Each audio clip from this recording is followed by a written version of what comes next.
I'm Heather McDonald, and welcome to On the Town Auburn.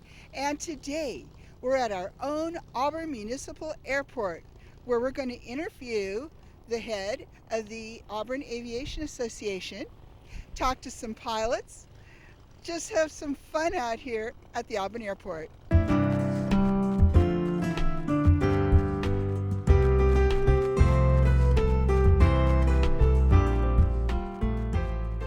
Well, I'm here at the Auburn Aviation Association with the president, Wayne Minningham. Welcome to the show.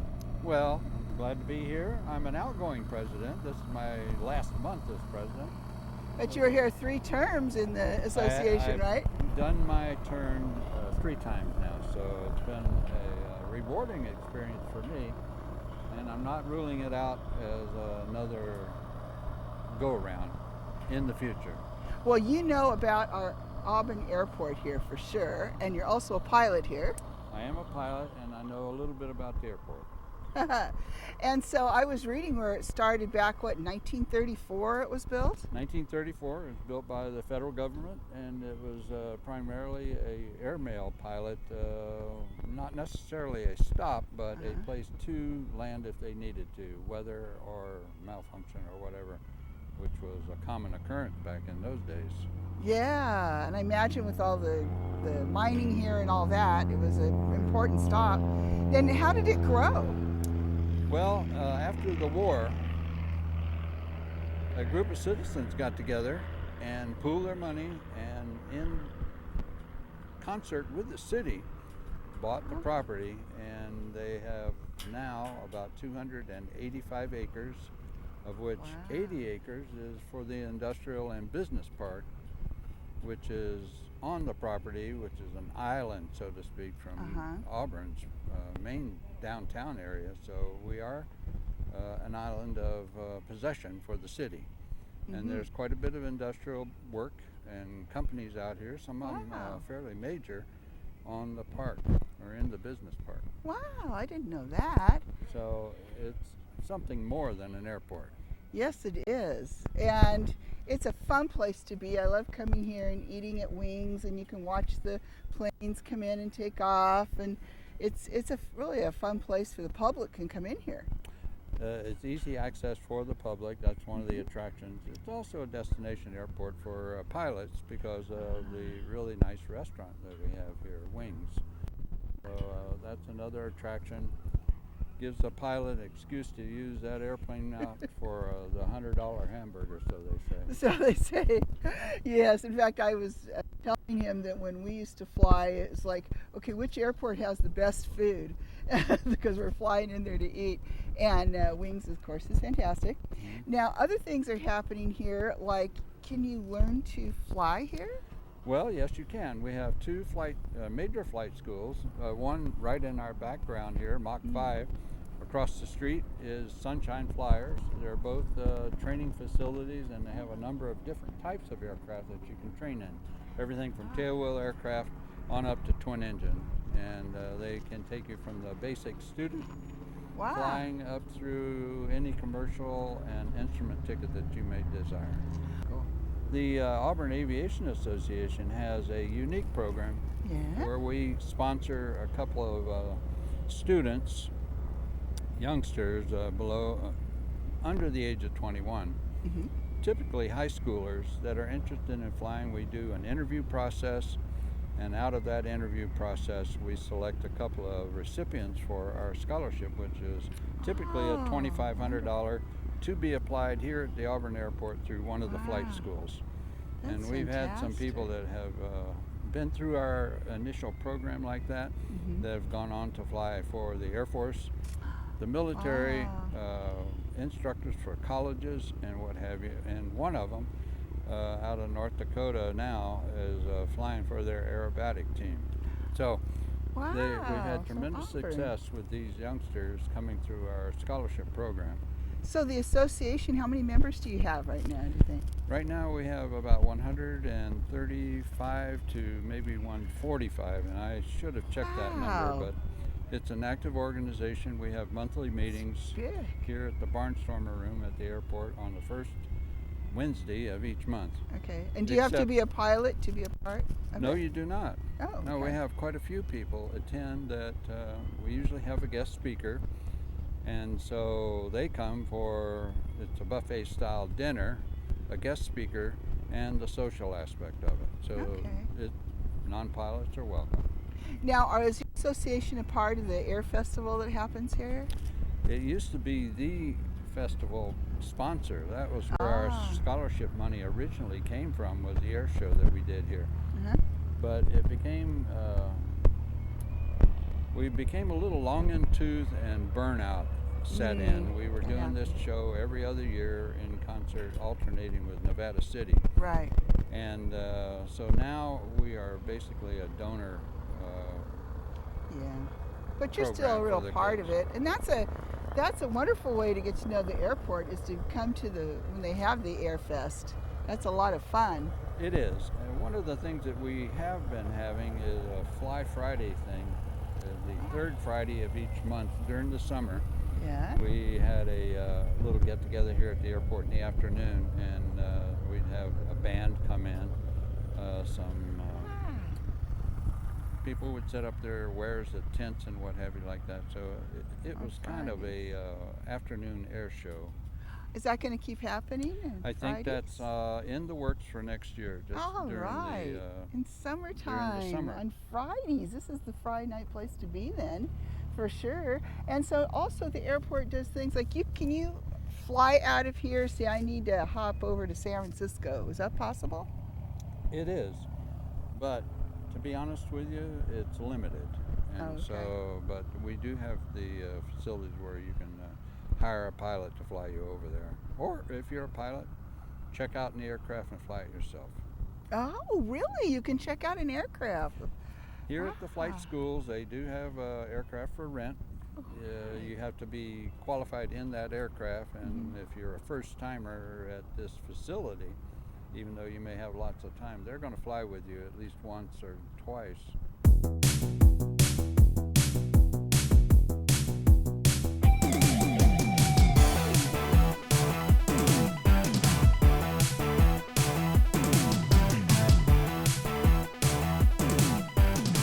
Hello, this is Jeff and Ann Barbarick with Auburn Extreme Power Sports, and we're here to show you guys our new and latest product that we have here at the shop now, our Polaris slingshots.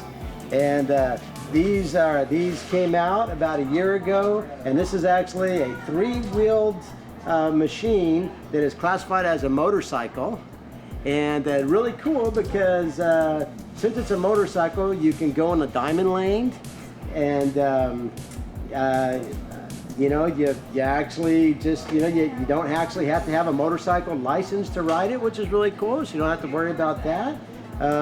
But since it is classified as a motorcycle, you get away with a lot of stuff that you would with an automobile. And it's fun to drive. And it's really fun to drive. Yeah, especially she loves driving them. Favorite?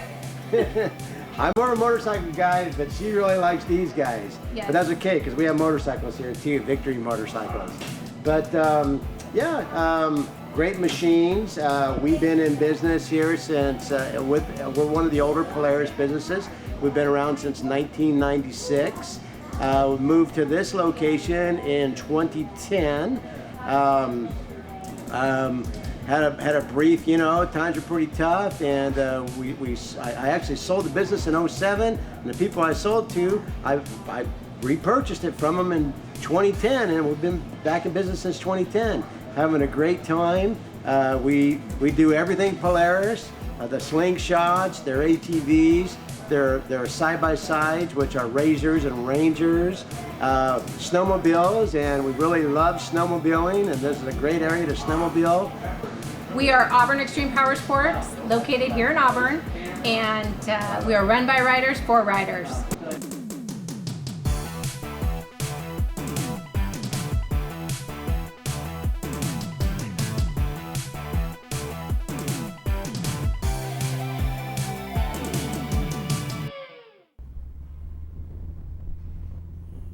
Well, now here we are, Wayne and I, at the Bud Anderson Memorial and Statue here.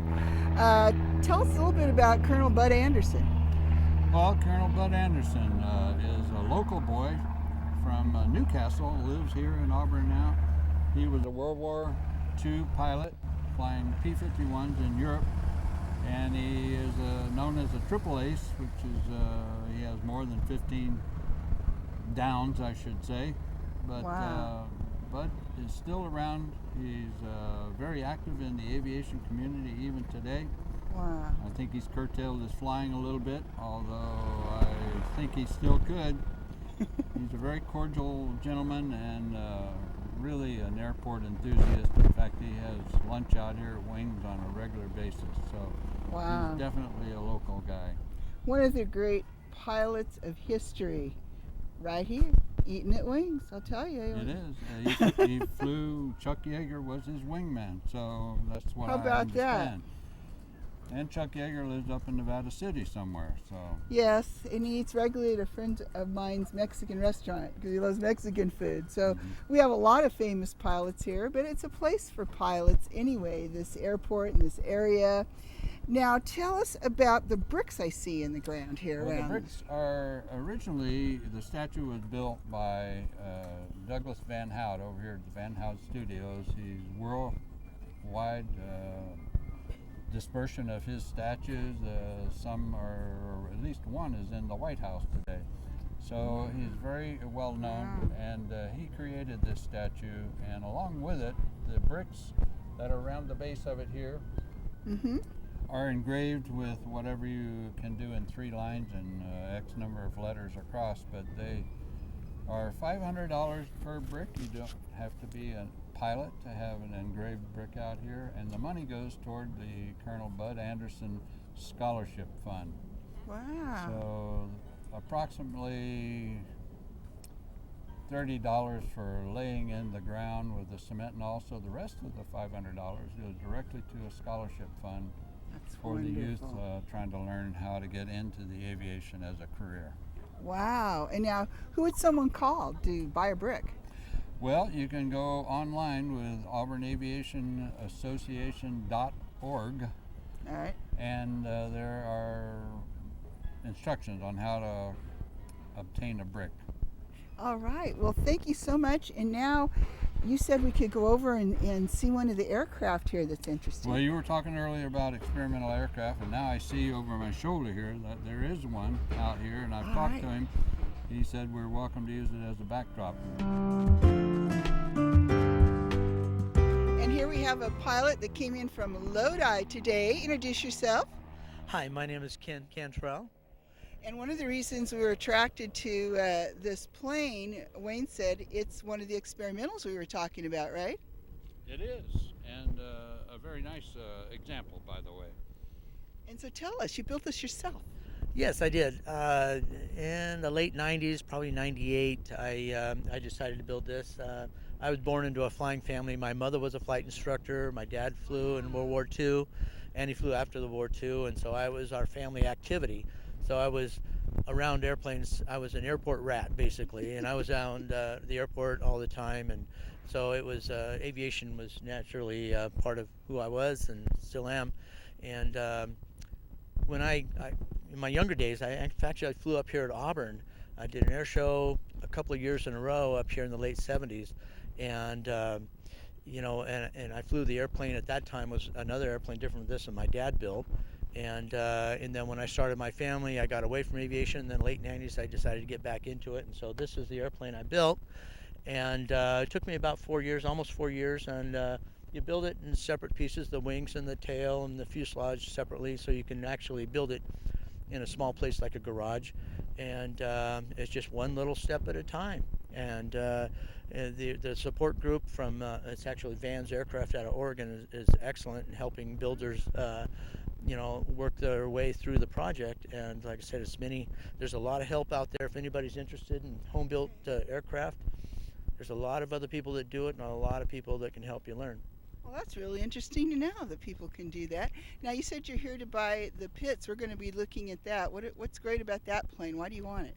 Well, the Pitts is actually it's the same design that my dad built. Curtis Pitts was a designer out of Florida that originally designed the Pitts in the mid-1940s, and back in the 60s and late 50s, 60s, it was the airplane to have for competition aerobatics and air show work. Since then, there's been a lot of other designs that have taken it way beyond that level and that are much more desirable for the real professionals. Now here we are in front of the Pitts, Wayne. How old is a Pitts? Well, they were built, designed by a fellow named Curtis Pitts back in Florida back in the late 40s. They have won a number of national championships in aerobatics over the years, and now there are a lot of them flying around. They are typically a home-built airplane. You buy the plans and you build from scratch. Wow. They are also available now as a production type aircraft. I mean, many years later from the original design. They've gone to 4 ailerons, the symmetrical airfoil, the 2-place pitch where the original was a single place.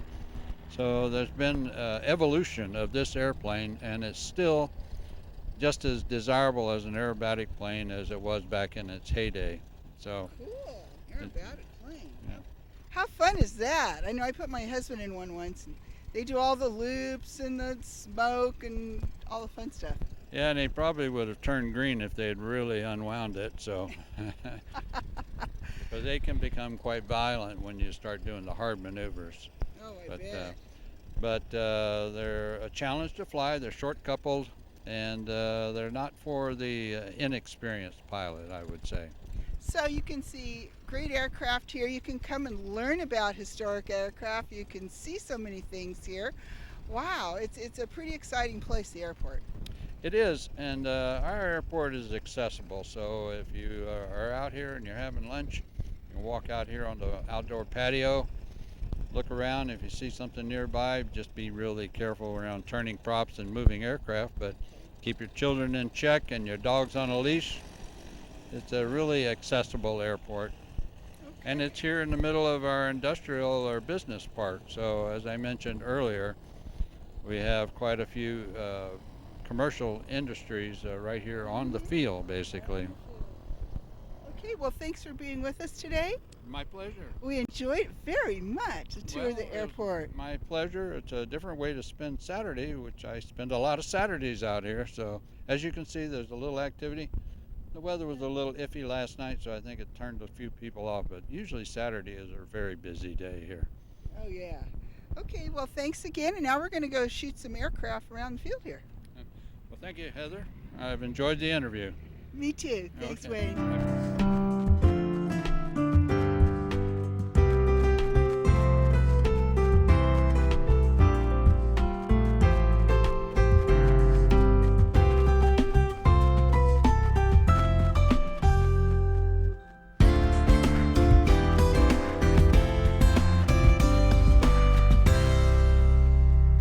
Now here we are with the owner and pilot of a gyrocopter. And what's your name? Doug Smith, And where are you from? Lincoln. Now, isn't it unusual to have a gyrocopter? They're becoming a lot more popular in the last couple of years. These designs are from Europe, and they've been a big thing in Europe for about 15 years, and they're just starting to come out more over here. There's a lot more of them over on the East Coast and down in Texas. Now, you actually made this. How long did that take? No, I didn't make this. I bought it from the guy who bought it from the guy who made it. These are really fast to build. You could build one of these in a week. Really? Yes, I was talking to a guy who went to Italy and built one 2 weeks ago, and he said he went in on the Monday looking at the boxes and they flew it on the Friday. Now, a gyrocopter, what's the difference between a gyrocopter and, say, a helicopter? So on the gyroplane, the rotor isn't powered. So the wind going through the rotor makes the rotor turn, and that generates lift. And how high can they go? We can legally get to about 13,000 feet. Then you need oxygen. Somebody's flown one of these to 20,000 feet. Wow, it sounds like a lot of fun. There's a lot more gyro enthusiasts going on around here? It's becoming more popular. We're seeing more and more people. So 3 years ago, there was one instructor. Now we've got 3 instructors in the area. There are 3 gyros based at Lincoln now. Lincoln Airport. And so and why do you come up here to Auburn? I actually ran into Mike at Sunshine Flyers on Wednesday, and he said they were having an open house day, so I said, fine, I'll come up.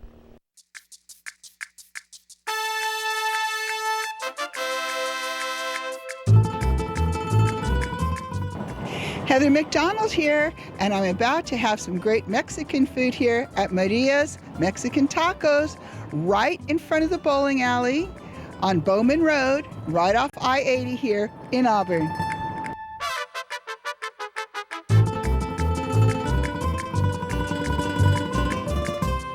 And here I am with the owner. Introduce yourself to everybody out there. Hi, my name is Maria Moreno, and I own Maria's Mexican Tacos since 2001. Wow, you've been here a while, and you have quite the fans out there, and I can see why, because look at this beautiful food, and this is just a little bit of what she serves here. Yes. Now, what are these called? This is the sopes we made with the, any kind of meat you like, and that's the meat, a Mexican cheese, and veggies on top, and with avocado. This is the tacos we made. That's the soft. So we make soft and we make hard shells, either way. And this is the tostadas we made with any kind of meat. Like this is the nachos with any kind of meat you like, or they can be a vegetarians. And now over there I see the chile relleno, my favorite. This is the chile relleno, comes with tortillas on the side, or they can be with rice and beans. And the other ones, that's the hard shell tacos. And the other plates, that's enchiladas, it comes with rice and beans. The other plates is a burrito wet, and they can be any kind of meat. It's beautifully done too. Normally we have aguas frescas, we have beer, we have wine, we have sodas, Mexican sodas. And look at the size of that nacho plate. Now look delicious. Now tell us some of the variety of meats you can get here. There's a lot of different kinds. Okay, you can get like carne asada. We can get chicken or carnitas, que that's the more famous we sell, the carnitas. Chile verde, chile colorado, and plus tamales. Yes. They can be tamales with any kind of meat, chicken, beef, or pork, or they can be vegetarians. Yes, I've watched her make the tamales by hand. Now, if you're used to authentic Mexican food, she also has tripa. We have tripa, we have cabeza, we have lengua, and we have buche. Uh-huh. They have a lot of the authentic dishes for sure. And your sauces look so beautiful too that you have here. This is the green salsa for enchiladas. And then we would use it for enchiladas or wet burritos. Yes, and you have the delicious salsas that you can come here too with the chips and everything. Then we have chips and salsa, and they can be, the green is salsa spicy, and the red is salsa mayo. And then you also have a patio too. We have a beautiful patio, and we open for parties or anything. Well, thank you for being with us. Thank you very much for coming. Yes, Maria's Mexican Tacos is more than just tacos, as you can see here off Bowman Road near I-80.